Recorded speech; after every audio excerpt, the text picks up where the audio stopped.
my brother, Minister for Roads and Highways, my big brother, from Nkrumah, you're my big brother. It is my pleasure to perform the sword cutting ceremony for the rehabilitation and modernization of the Kwame Nkrumah Memorial Park today.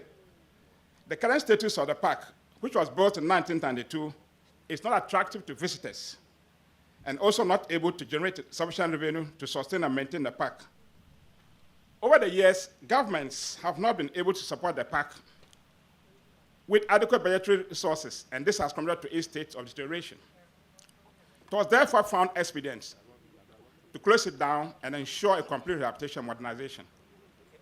So, ladies and gentlemen, I'm happy to note that rehabilitation works have already begun, and government, with the support of the World Bank, is providing $3 million for the rehabilitation and modernization of the park, which will take maximum of 9 months to complete.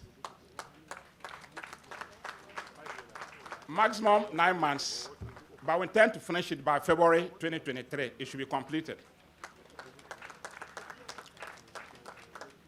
Ladies and gentlemen, honourable ministers, this is the old polo grounds where Ghana's founding fathers, led by Dr. Kwame Nkrumah, declared Ghana's independence. This was the venue. About 2 months ago, National Museum, which also been closed down since 2016 for lack of maintenance, was also opened by the President, Nana Addo Akufo-Addo. The renovation of the Kwame Nkrumah Memorial Park, which is being supported by the World Bank,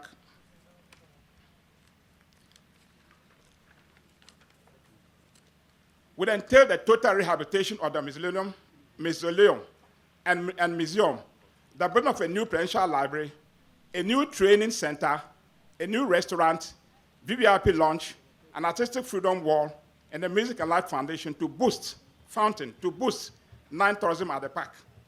The general solemnity of the park will, however, not be compromised.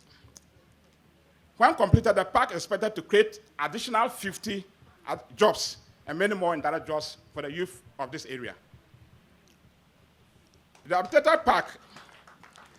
rehabilitated park will befit the status of Ghana's first president, Dr. Kwame Nkrumah, and also give befitting recognition to the country's other founding fathers, i.e. Edward Akufo-Addo, Akwaje, Obichewiti Lamte, William Furiata, and J.B. Dankwa.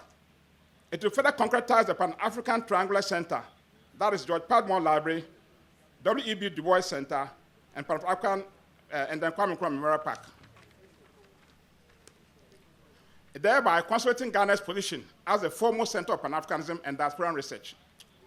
Honourable Ministers, Excellencies, ladies and gentlemen, all this development would help boost tourism, both domestic and international, and improve Ghana's rating as an investment and trade destination.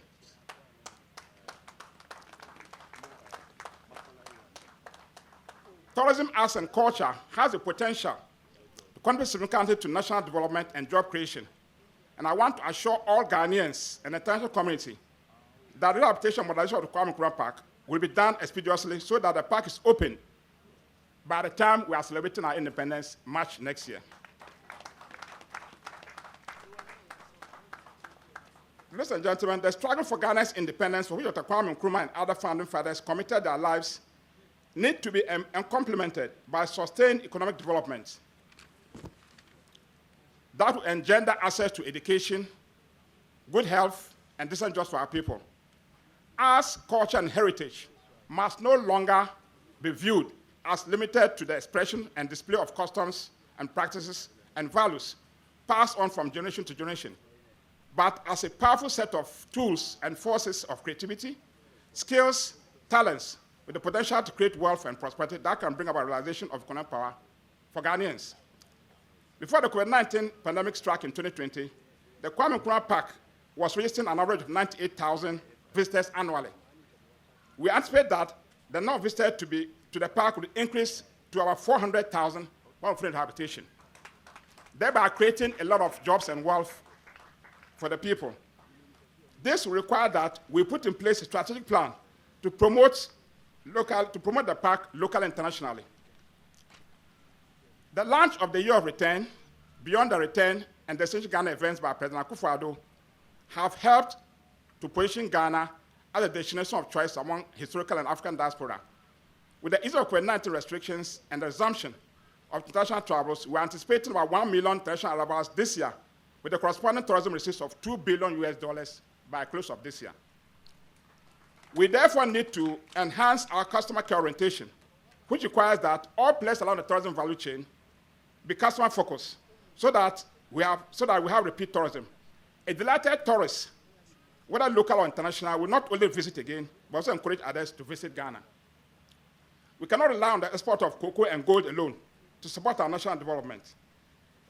There is an urgent need, therefore, to diversify Ghana's export earnings, and tourism and the creative industry come in handy.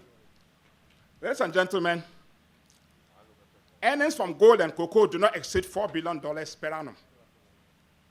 It doesn't exceed $4 billion. Meanwhile, tourism and the creative arts can rake in $4 billion annually if the attractions are well packaged and promoted. And the president charges that by 2024, we're doing minimum $4 billion. I want to assure you that 2024 onwards, we will get minimum of 2 million visitors, and that generates about $5 billion for us from 2024. I want to assure everybody here. It is because of this that we have a plan. Over the next few months and over the next 1 year, we will soon embark on rehabilitation and modernization of other tourist and heritage sites. This includes the Cape Coast Castle, Ebenezer Castle, Morley Park, Shire Hills, and Kakum Park to enhance their iconic status. I cannot end my speech without thanking our sister Semi and Nkrumah very much for coming, our consultants, and our contractors.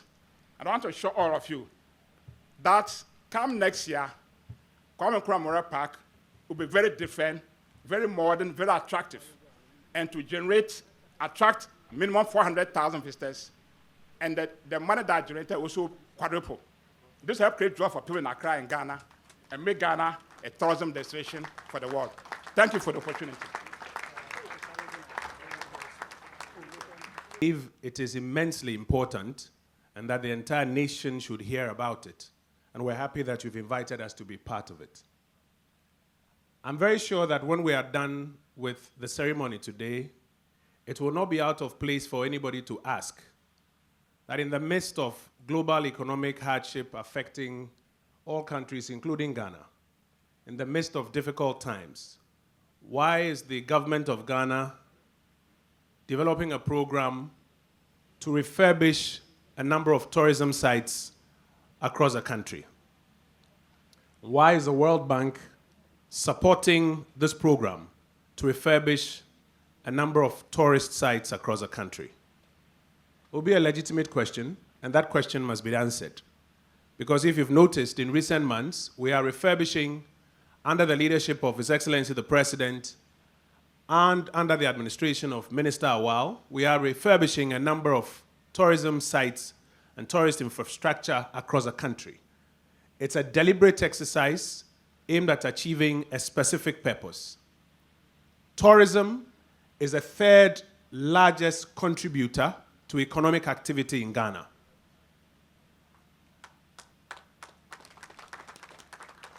After cocoa and gold, tourism is the third largest contributor to economic activity in Ghana.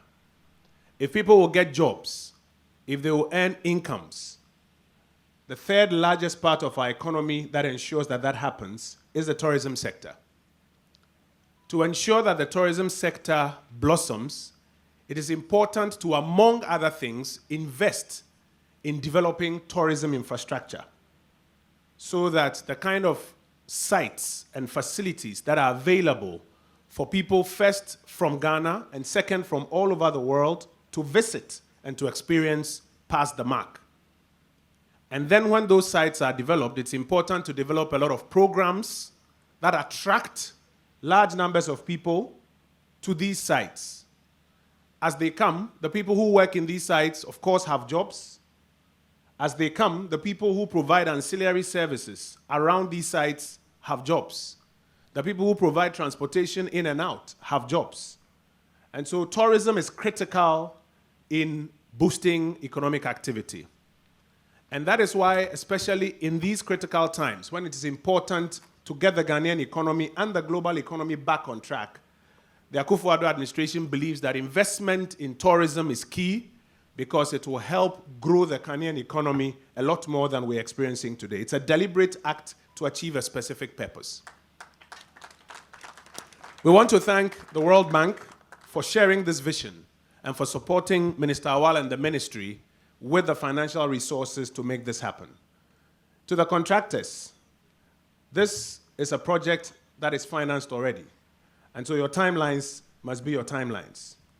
To the managers of the facility, when it is eventually handed to you, our expectation is that maintenance is not compromised on, and that it will not run down for some decades for us to require a total refurbishment. Maintenance is something that you have to keep an eye on.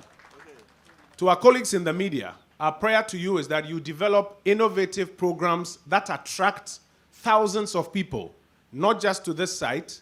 For example, to the National Museum that was just refurbished and reopened under Minister Awal's leadership and the direction of the President, and to the many other tourist sites that we are investing in. We charge you to develop innovative programs that bring a lot of Ghanaians and people from all over the world to visit these sites. And together, we will be able to bring the Ghanaian economy back to where we want it to be. I thank you. Wish you all the best.